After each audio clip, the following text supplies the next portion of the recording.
pātua he. Tangi, tangi, tonu ana, te marahi a te a, te whare tūpuna e.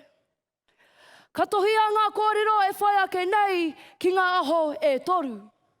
Ko te tuatahi, ko te tāhuhu o taku pawaka, ko te reo Māori, ka rua, ko ngā pātū o taku pawaka, ko te aho matua.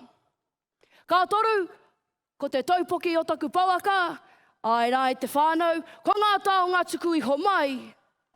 Ka wai hoa i tēnei konei mo te wā, ka pai, ka tahi ake, ko te reo Māori. Ko te reo te mauri o te mana Māori, ko te reo te mauri o te tangata, ko te reo tōku Māori. Mei kore ake ko te reo Māori, he tangata noa pēr au, e re noi hoana i ngā hauā whio o tā whirimātea.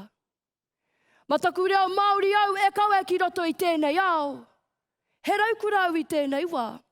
No reira, ma taku reo Māori au e hāpai. Tuarua ake, ko ngā pātū o taku pawaka, ko te aho matua. E ki ana tamaitia kona ki te kura kaupapa tū ana ki te ao Māori tau, ko tau mai rā. Ko te aho matua, taku pau tuara ki te rangi. Mā ngā mātā pono hoki au, e arahi ki roto i tēnei au mārama.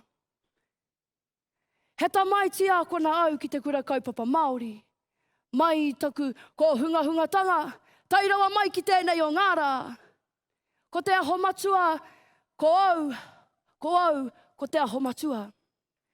Ka toru ko te taupoki o taku pawaka. Ai rā ko ngā tau ngā tuku iho. Pēnei i te mahi karanga, ngā mahi rongoa Māori. Ko ngā huaranga tārai waka no reira e tuku mihi ana ki a koe e te pāpā, heke nuku mai ngā iwi pūhipi.